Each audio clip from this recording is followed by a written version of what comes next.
Yes, അങ്ങനെ വീണ്ടും CPIയും ചതിച്ചിരിക്കുകയാണ്. Flash back. നാഷണൽ എഡ്യൂക്കേഷൻ പോളിസിയിൽ ഒപ്പുവെക്കുന്ന പ്രശ്നമേ ഇല്ല എന്ന് നയം വ്യക്തമാക്കി. PM ശ്രീ പദ്ധതിയിൽ ഒപ്പുവെക്കുക എന്ന് പറഞ്ഞാൽ NEP-യിൽ ഒപ്പുവെക്കുന്നതിന് തുല്യമാണ്. അങ്ങനെയുള്ള ഒരു നിലപാട് ഈ ലോകം അവസാനിക്കുന്നവരെ ആ നിലപാട് നിൽക്കണമെന്നില്ല. ഞാൻ എന്റെ അഭിപ്രായം മാറ്റി.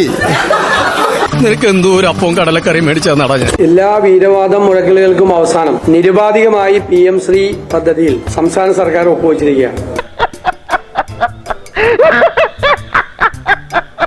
ഈ കേന്ദ്ര പദ്ധതികളുടെ കാര്യമൊക്കെ പറയുമ്പോൾ, പ്രത്യേകിച്ച് പ്രധാനമന്ത്രിയുടെ പേരിലുള്ള പദ്ധതികളുടെ കാര്യമൊക്കെ പറയുമ്പോൾ, നിങ്ങൾക്ക് തരുന്ന വീടുകളിൽ പ്രധാനമന്ത്രിയുടെ ചിത്രം വെക്കേണ്ടി വരും, നിങ്ങൾ ആശുപത്രിക്ക് മുന്നിൽ പ്രധാനമന്ത്രിയുടെ ചിത്രം വെക്കേണ്ടി വരും, സ്കൂളുകൾക്ക് മുന്നിൽ പ്രധാനമന്ത്രിയുടെ ചിത്രം വെക്കേണ്ടി വരും, അതിന് ഞങ്ങൾക്ക് സൗകര്യമില്ലെന്നാണ്. ഇതൊക്കെ കള്ളമാണെന്നാണ്. ഇപ്പോൾ സ്വയം ഇതിൽ ഒപ്പിട്ടതിനെ ന്യായീകരിക്കാൻ വേണ്ടി സത്യം പറയുകയാണോ? ഞാൻ കേരള ഗവൺമെന്റിന്റെയും ഇടതുപക്ഷ ജനാധിപത്യ മുന്നണി ഗവൺമെന്റിന്റെയും നയം വ്യക്തമാക്കി. നാഷണൽ എഡ്യൂക്കേഷൻ പോളിസിയിൽ ഒപ്പുവെക്കുന്ന പ്രശ്നമേ ഇല്ല എന്ന് നയം വ്യക്തമാക്കി. PM ശ്രീ നടക്കില്ല. അപ്പൊ എല്ലാവരും കൈയടിച്ചു, സഹാക്കന്മാരൊക്കെ കൈയടിച്ചു. തനിക്ക് അതേ അറിയാവൂന്ന് എനിക്ക് നേരത്തെ അറിയാം. കാലഘട്ടത്തിൽ വന്നുകൊണ്ടിരിക്കുന്ന മാറ്റങ്ങൾക്കനുസരിച്ച് നമ്മൾ മാറണ്ടേ? ഞാൻ എന്റെ അഭിപ്രായം മാറ്റി. പ്രധാനമന്ത്രി എന്ന് പറഞ്ഞാൽ അതിന് പ്രധാനമന്ത്രിയുടെ പടം വെക്കേണ്ടതില്ല. പ്രധാനമന്ത്രി എന്ന് പറയുമ്പോൾ അത് PM എന്ന് മാത്രമാണ്, ആരുടെയും പേരല്ല. അതിന്റെ പേരിൽ ഒരു പദ്ധതി വേണ്ടെന്ന് വെക്കാൻ കഴിയുമോ? ഇങ്ങനെയൊക്കെ ചോദിക്കാനുള്ള വിവേകം ഇപ്പോൾ വരുന്നത് എന്തുകൊണ്ടാണ്? ഈ ക്ലൈമറ്റിന്റെ കുഴപ്പമാണെന്നറിയില്ല, നീ ഈടെയായിട്ട് വളരെ ഇന്റലിജന്റ് ആയിട്ട് സംസാരിക്കുന്നു. നമുക്കത് PM ചേർത്ത് കണ്ടുകൊണ്ടുവരേണ്ട തന്നെ കോടിക്കണക്കിന് രൂപ തരേണ്ട പ്രോജക്റ്റ് വേണ്ട, തിരിച്ചെടുക്കണമെന്ന് പറയാൻ വേണ്ടി പറ്റില്ല. ശശിയെ എന്നാണ് ഈ പറയുന്നത്? പക്ഷെ അദ്ദേഹം ഇത് PM എന്ന് കേൾക്കുമ്പോൾ നരേന്ദ്രമോദി എന്ന് എഴുതി വെക്കുകയോ അല്ലെങ്കിൽ നരേന്ദ്രമോദിയുടെ പടം വെക്കേണ്ടി വരും എന്ന് വിചാരിക്കുകയോ ചെയ്ത് കാണും എന്ന് എനിക്ക് തോന്നുന്നു. ഇപ്പൊ അത് തെറ്റാണ്, അല്ലെങ്കിൽ അത് ശരിയല്ലാതെ അവർക്ക് ബോധ്യം. എന്നാലും എന്റെ രശ്മി ഇവളെന്നെ ഞെട്ടിച്ചളഞ്ഞല്ലോ. എന്ത് ചേഞ്ച് അത്? അങ്ങനെ പടം വെക്കണം എന്നുള്ള നിബന്ധനയില്ല. ഇനിയിപ്പോ പടം വച്ചാൽ തന്നെ ഇദ്ദേഹത്തിന്റെ പടം വച്ചില്ല, PM പ്രധാനമന്ത്രി നരേന്ദ്രമോദി അല്ല എന്ന് ആർക്കെങ്കിലും ധാരണയുണ്ടോ? ഇപ്പൊ PM ശ്രീന്നോ PM സ്ത്രീന്നോ എന്തെഴുതി വെച്ചാൽ എന്ത് വ്യത്യാസം വരുന്നത്? ഈ തേങ്ങ അത്ര അരച്ചാൽ എന്താ താളല്ലേ കറിയെന്ന് ചോദിക്കുന്ന പോലെ നമ്മുടെ ഇവിടുത്തെ വാദ്യന്മാരും വാദ്യായനിമാരും ഉള്ള പഠിപ്പിക്കുന്നത് സിലബസും ഒക്കെ നമ്മൾ തീരുമാനിക്കുന്നു. ഇനി കുറ്റമല്ല, എന്റെ പടലേക്ക് കെട്ടിവെച്ചു. അപ്പൊ ഇവര് പഠിപ്പിക്കുന്നു. ഇപ്പൊ അതിന് PM ശ്രീ എന്ന് പേരിടുന്നു.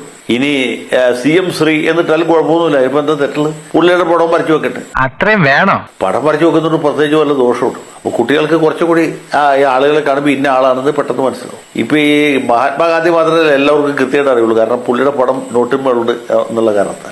ഇയാളെന്താ ഒരുമാതിരി മുള്ള വെച്ച പോലെ വർത്താനം പറയുന്നത്? ഇതൊക്കെ കാലം മാറുന്നതനുസരിച്ചുള്ള മാറ്റമുണ്ട്. ശിവൻകുട്ടിക്കും ഇത് ബോധ്യമായി എന്നുള്ളതാണ് നമ്മൾ മനസ്സിലാക്കുന്നത്. എന്നാലും എന്റെ പൊട്ട നീ ഇതെങ്ങനെ? അദ്ദേഹം പറഞ്ഞല്ലോ, കാൽപ്പാന്ത കാലം വരെ നമുക്ക് ലോകാവസാനം വരെ ഇങ്ങനെ മസിൽ പിടിച്ച് നിൽക്കാൻ പറ്റുമോ? 3 കൊല്ലത്തെ ഫണ്ട് പോയി. ഇവിടെ ഉച്ചക്കഞ്ഞിക്ക് അരിയും പയറും കണ്ടുപിടിക്കാനും മാർഗമില്ലാതെ പല ഹെഡ് മാസ്റ്റർമാരും എനിക്ക് ഹെഡ് മാസ്റ്റർ സ്ഥാനം വേണ്ടേ എന്ന് എഴുതി കൊടുക്കുന്ന സംസ്ഥാനമാണ് കേരളം. നിന്നെ അങ്ങോട്ട് കെട്ടിയെടുത്ത് തൊട്ട് എനിക്ക് പ്രശ്നങ്ങളാണ്. കുട്ടികൾക്ക് ഉച്ചക്കഞ്ഞി കൊടുത്ത് ഹെഡ് മാസ്റ്ററുടെ പേഴ്സണൽ ലയബിലിറ്റി ആയിട്ട് മാറും. ഖജനാവിൽ നിന്ന് പൈസ കിട്ടുകയില്ല. അതാണ് ഇവിടുത്തെ അവസ്ഥ. മോശം, വളരെ മോശം. ഈ ഫണ്ട് കൂടെ കിട്ടിയാൽ മാത്രമേ മുന്നോട്ട് കൊണ്ടുപോകാൻ വേണ്ടി പറ്റുള്ളൂ. ഇപ്പൊ സംസ്ഥാന ഗവൺമെന്റിന്റെ സഹായത്താലാണ് ഈ ശമ്പളം കൊടുത്ത് മുന്നോട്ട് പോകുന്നത്.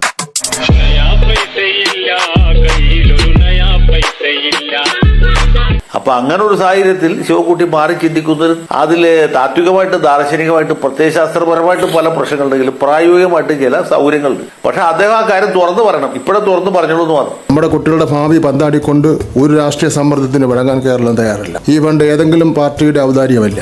ഇത് ഇവിടെ പറഞ്ഞാൽ പോരാ, ഇടതുമുന്നണിയിൽ പറഞ്ഞു, മന്ത്രിസഭയിൽ പറഞ്ഞു, അപ്പുറം ഇപ്പുറം മന്ത്രിമാരെ ബോധ്യപ്പെടുത്തും. അത് ചെയ്ത പ്രശ്നം ഒരു നയത്തിൽ മാത്രം നമുക്ക് നിൽക്കാൻ വേണ്ടി പറ്റുമോ?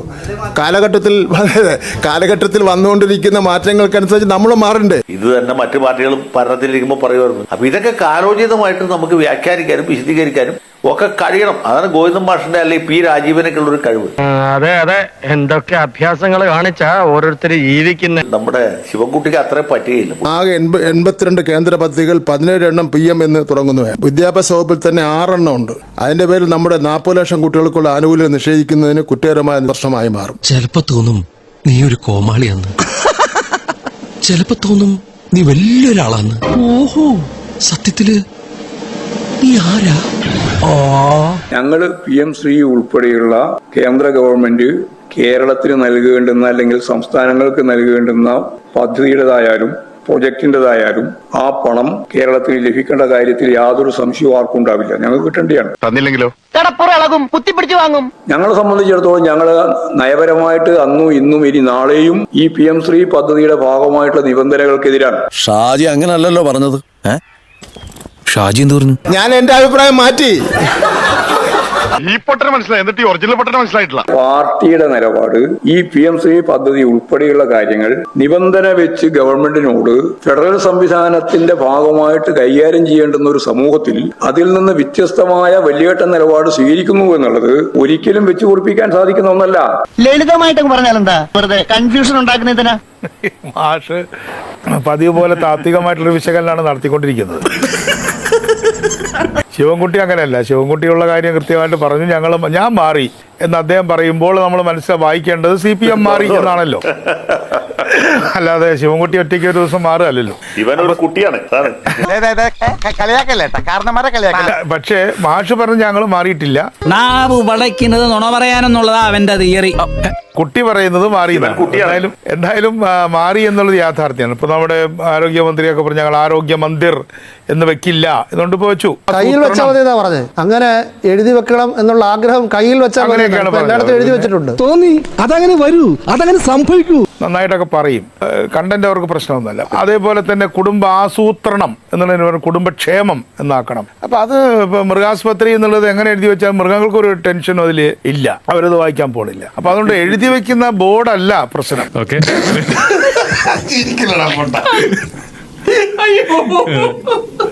BJP ഭയമാണ്, കേന്ദ്ര ഗവൺമെന്റിന്റെ ഭയമാണ്. കേരളത്തിലെ മുഖ്യമന്ത്രിക്ക് ഒരുപാട് കേസുകളുണ്ട്.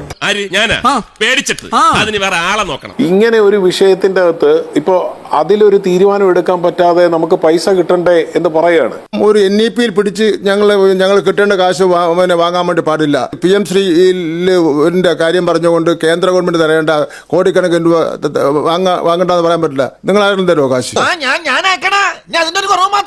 ലോകത്തെമ്പാടും മാറിക്കൊണ്ടിരിക്കുന്ന വിദ്യാഭ്യാസ സമ്പ്രദായം ഉണ്ടെന്നിപ്പോ ആ സമ്പ്രദായത്തിൽ നിന്ന് മാറി നിൽക്കാനൊന്നും കേരളത്തിന് കഴിയില്ല. ശിവൻകുട്ടി ചോദിക്കുന്നത് കേന്ദ്ര സർക്കാർ എന്താ ജനാധിപത്യപരമായി തെരഞ്ഞെടുക്കപ്പെട്ട സർക്കാരല്ലേ എന്നാണ്. നമ്മുടെ ചർച്ചയ്ക്ക് വരുന്ന CPM-കാരോടൊക്കെ അതൊന്ന് ചോദിച്ചു വിടുന്നത് നന്നാവും. നമ്മുടെ പണി ഇച്ചിരി കുറയും. ഇവര് തന്നെ ഇവരുടെ രാഷ്ട്രീയം ചോർത്തിക്കളയുകയാണ്, ഒരു പ്രസക്തിയും ഇല്ലാത്ത തരത്തിൽ. ഇപ്പൊ ഇന്ത്യൻ രാഷ്ട്രീയത്തിൽ അതുകൊണ്ടാണ് ഇവിടെ നിങ്ങൾ ശബരിമല എന്തൊക്കെ വിഷയം പറഞ്ഞാലും ലോക്സഭാ തെരഞ്ഞെടുപ്പിൽ ഇടതുമുന്നണിക്ക് പ്രസക്തി ഇല്ലാത്തത് കൊണ്ടാണ് ജനം അവരെ കൺസിഡർ ചെയ്യാത്തത്. പ്രഭാകരേട്ടന് വീട്ടിൽ വിലയില്ലെങ്കിലും നാട്ടില് പുല്ല് വിലയാ. സംസ്ഥാന രാഷ്ട്രീയത്തിലും പ്രസക്തി നഷ്ടപ്പെടുന്ന രീതിയിൽ ഇവരാണ് ദേശീയ തലത്തിലെ പൗരത്വ നിയമം വന്നു കഴിഞ്ഞാൽ ഇവിടെ നടപ്പിലാക്കില്ല, കൈവിടില്ല ഞങ്ങൾ എന്ന് പറയുന്നത്. ഏതാ പൂർണ്ണമായിട്ട് സെൻട്രൽ സബ്ജക്ട് ആയിട്ടുള്ള ഒരു വിഷയത്തിൽ ആ തെണ്ടി ചെറുക്കൻ നുണ പറയാനും തെറി വിളിക്കാനും മാത്രമേ വായ തുറക്കാറുള്ളൂ എന്ന് എനിക്കറിയില്ലേ. ഇവിടെ സംസ്ഥാനത്തിന്റെ വിദ്യാഭ്യാസ വകുപ്പ് കൈയാളുന്നിടത്ത് പണം കിട്ടിയാൽ ഇത് ചെയ്തല്ലേ ഒക്കൂ, അല്ലാതെ എങ്ങനെ മുന്നോട്ട് പോകും എന്ന് പറയുന്ന ഒരു സർക്കാരിന് എങ്ങനെയാണ് അത്തരം കാര്യങ്ങളിൽ ഒരു നിലപാടെടുക്കാൻ കഴിയുക? ഇയാളെ ഇനി നമ്മൾ വിശ്വസിക്കൂല. അപ്പൊ അങ്ങനെ സ്വന്തം ആത്മാവിനെ ചോർത്തിക്കളഞ്ഞ ഒരു മുന്നണിയെ കുറിച്ചാണ് ആ മുന്നണിയിലെ ഘടകകക്ഷി അവര് CPI യഥാർത്ഥത്തിൽ ഇന്ന് ചെയ്തത്. ഇനിയിപ്പോ ഞങ്ങൾക്ക് എന്ത് പ്രസക്തി എന്നുള്ളൊരു വേവലാതിയാണ് അതിൽ മുഴുവൻ കണ്ടത്. നീ എന്നെ കൊച്ചാക്കി കളഞ്ഞു. അതെല്ലാം ആലോചിക്കേണ്ടവരുടെ എല്ലാം ആലോചിച്ചുകൊണ്ട് തന്നെയാണ് തീരുമാനിച്ചിട്ടുള്ളത്. ഞാൻ ആരോ ഏട്ടാ CPI എന്ന് പറഞ്ഞാൽ CPIM-ന്റെ ഒപ്പം ഇന്ത്യയിൽ യോജിച്ച് പ്രവർത്തിക്കുന്ന പ്രധാനപ്പെട്ട ഇടതുപക്ഷ പാർട്ടിയാണ്. എല്ലാ കാലഘട്ടത്തിലും ഒരേ നയത്തിൽ പിടിച്ചുകൊണ്ട് നിൽക്കാൻ വേണ്ടി പറ്റുമോ?